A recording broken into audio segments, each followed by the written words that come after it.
wrong yabona i-wrong kakhulu lento yenziwa uNgcobo i-wrong uDubu usukile kwiposition yakhe sedlala eceleni sedlala ngapha naye ngenxa yokuthi akekho number 10 ozophasa uma ekhatha uVilakazi first half eza ngapha akekho umuntu ophushile esiswini ozothola ibhola la aqhubeke yena ayogebhela ibhola ngithi uyiwing uma ekhathile wathi ungena espacini uyakhatha ungena eboxini uyayihlaba uyayicela beyingahlabeki ingaceleki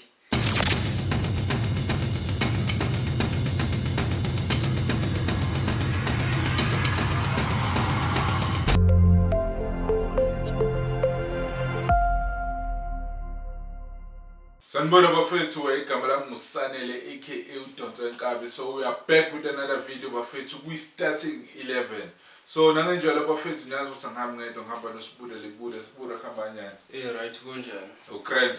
Mnandi maswini. Bafethu namhlanje bekudlala iKaizer Chiefs versus iGolden Arrows Lamontville yakhona la KZN. So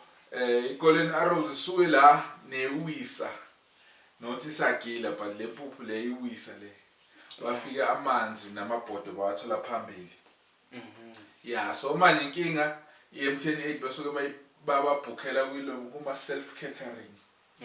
bafike lezi zaphe uphuthu. But before we get into the video bafethu please don't forget to follow us on YouTube at starting 11xi. So bafethu Sibude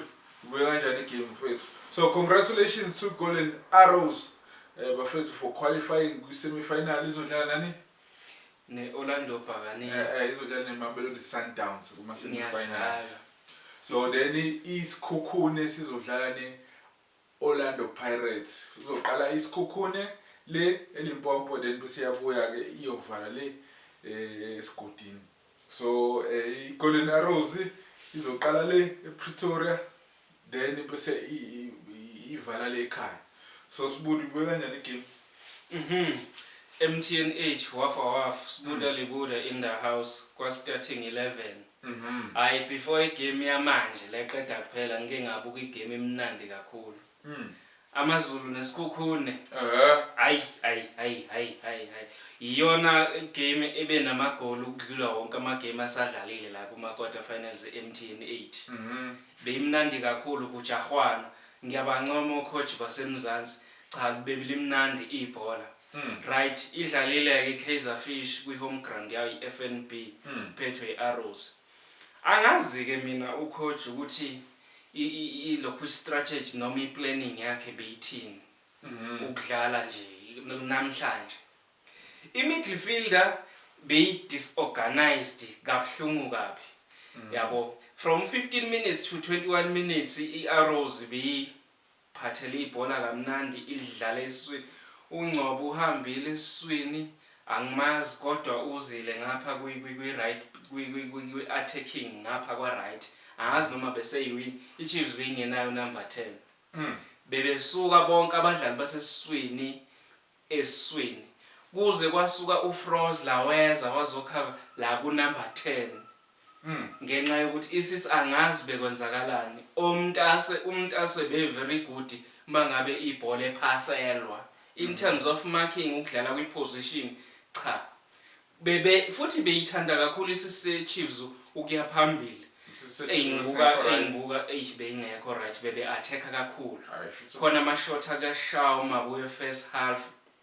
bengazi ukuthi lo mjito ukwazi ukukhahlela kanje bengisathi ngisazomcorrect ukuthi akalungise ikhahleling technique yakhona sizobuya ke ngekhahleling technique yakhe second half bekejile bageja uVilakazi wageja uNgcobo usukile le njengoba ngitshelwa yoba iattacking winger egejile ungenile late wafika wakhama bheli yabo egejile wageja noVilakazi angazi mina ukuthi iChiefs beyidlala ini namhlanje nangu-ke umdlali uBatman Batman udlale kahle edlala against iCrook ucoach ubonile ukuthi okay iphefumile uthole iman of the match but akazini ukuthi ihlathi iCrook i right back ye Arrows beyimpocketile but man iskill sokuthi ngilibambele ibhola kuvaliwe phambili angime ngithene kanje ngikhiphe ipass ukhatha in yena ulitake on i-defender leli ngapha ulitake on limake lithathe ibhola atake on limake athathe ibhola akakuboni lokho coach akakulungisi futhi ucoach mina bengingamkhipha even first half uBatman. So yeah, so what you have to say about fitness players at Kaizer Chiefs because they were struggling shem Batman bazibafuna ukushintsha ukhathala nakhona futhi bekufanele Vilakazi naye ubumbona ukuthi he's struggling badlale bobabili 90 minutes nge-first game yabo this time around bastrugglisha ukuthi bawufinish bese kukubi ukuthi bafinishe iLukhujana i-first half ye-Chiefs was very bad iphutha le-arrows iphutha le-arrows belibamba umdlali arana ngene spacing bamphasele kunokuthi yonke i-front 3 ihambe ipush ephambili azokwazi ukuthi athole ukulibamba i-option yokuthi aliphasele umdlali wangakubo ayikho then uzobe sengungwa abadlali beChiefs iChiefs bilithola ngaleyo ndlela ke ibhola lokuthi izihambe ephambili ibiyitholelwa umdlalo oxakekile ongazi ukuthi uzolinika bani ibhola balithathe baye phambili ayi-attack yonke ayishayi i-breakthrough i-defense ye-Chiefs uyishaya nge-counter attack kamnandi manidla ngamajubane ningene empesi ninikane ibhola bese kubhekwe le yabona i-Chiefs masibheke iya ngakubo maningi ama-scoring opportunity lapho okunye futhi uPeterson awumkhahleli ukuthi ushaya ishot at goal you have to ukul-place i-goal njengale goal lishawe iLukhujana yabona lo muntu umtimile ukuthi ukhipha ulindele i-cross ulindele i-cross washiya ispace ngemuva so mangilithatha ufuna leyo nto uPeterson not ukuthi uzokhahlela uKhumalo benzima kakhulu uKhumalo benzima uKhumalo kuyishaya angazi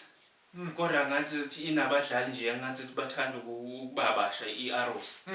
uke wayishaya leya shot yakhe kwahamba lokho ubani ucoach arrows ngomnqithambele angimazi igama la coach wala South Africa wala eMzansi wow okay cabanga ukuthi usuka kwenye team becoach enye team yala eMzansi angisazi yini again lo Polokwane because inaya kuMaromo Gallants so ithola igama lakhe shaya masave amnandi uPeterson lapha yiko ukuthi bambithile ladla yakho second half ucoach ngizitshela ukuthi uzo introduce umthetho amkhipha umntase akhiphe uBatman khona laphana umdlalo weStellenbosch othengwe kweStellenbosch ulangelesiphini efikela nje kusamsebemfunzo umdu ukhona iGodaro noVilakazi naye bengingamkhipha mhlambe ngo-65 minutes kodwa uVilakazi noDuba bafuna labo bantu kube khona an active number 10 uNgcobo was not that active number 10 njengoba isisu ngisho ukuthi sidala umuntu asizombona ibhola mangabe kuyele Chiefs ephaselwa kuphela so manje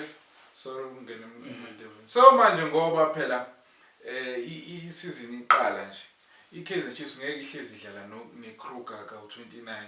angithi izodlala nabo Golden Arrows izodlala noMamelodi Sundowns izodlala nabo Pirates idlale namaZulu idlale noStellenbosch idlale noSukhukhuni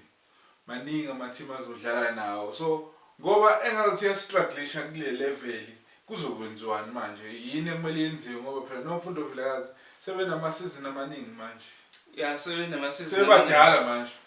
sebadala manje inlento engiyishoyo ukuthi faka i-experience ucoach fanele acoache abadlali ukuthi no mfowethu dlala nansi iposition yakho iba unumber 10 supply ibhola biza ibhola kanje bese attacker i-defense kwi-Chiefs attack i-midfield kukhahlela uMabuwe khahlela technique yamabuwe was phenomenal kwi-second half ngoba ube on target eshaya ekude bese khahlela abantu abangewona ama-forward lapha kwi-Chiefs yabona lento engiyishoyo ukuthi bekumele labadlali baphume Batman Ngcobo noma amthatha ambuyisele lapha introduce iGodaro aphume nomfundo Vilakazi ngo 75 minutes kushintshwe ischeme bese ayasitshela ukuthi ke bafowethu isisu asifunction sibe right bese sizokwazi ukuthi si-attack laba abantu uma ngabe bedlala i-low block singakwazi ukushaya amalokhujana unamandla iGodaro yakwazi ukuchesta ibhola lithole umuntu if bekhona ilento engiyikhalelile ukuthi uwandile Duba hayi ukuthi ubehluleka ukudlala noma igame ibimhlula akekho umuntu obeyistability esiswini la odlala i10 athola ibhola uDuba wathola ibhola eboxini yebo second half uke wageja but uma ke wathola umuntu ozokwazi ukuthi adlale ibhola la badraw iattention ye defense alithole ibhola naye mhlambe akathola i1 on 1 kanye ukuthi idefender bithi yali-interceptor ibhola ladlula lafika uyaliphasela ke net kulawo ma chances kanjalo ayizange izibe khona i-chance kanjalo so manje ubani o replacement ka Lilepo uphili uphili ngimbone edlala ngale kwa left angithi uLilepo bengapha la kudlala khona uVilakazi yeah iposition yakhe first game eChiefs ithatha uVilakazi namhlanje ithatha uVilakazi uze wakhishwa kwangena uSolomon uzwakwi so kusafanele ucoach u25 minutes kuwo wonke amagame azodlala fanele afunde igame abone ukuthi imuphi umdlalo ostruggle if engakwazi ukumcorrect sibanibani ngoba lo umuntu okumakile uyakuhlula shintsha manje udlale ngalendlela if akawathola ama result amkhiphe akhona ama substitute so I think but I'm not sure I think uLilepo was top goal scorer eChiefs last season he used to score important goals for Kaizer Chiefs ama winning goals yes Lilepo Lilepo so if you lose something like somebody like that why you don't go to the market and find a similar person on a scoring record or on a record to score because manje siyavela isikhathi uLilepo wayenza something out of nothing man something out of nothing even though no matter what say it was not a beautiful goal kodwa it was a goal uphumeyo uMayo bengekho ngisho na kwibench uMayo mfana kaPatrick Mayo uAsanele Velebhayi angemboni ngasho na kwibench yabona wona ama games asese2 but uma ngabe substitute wafaka abadlali aba right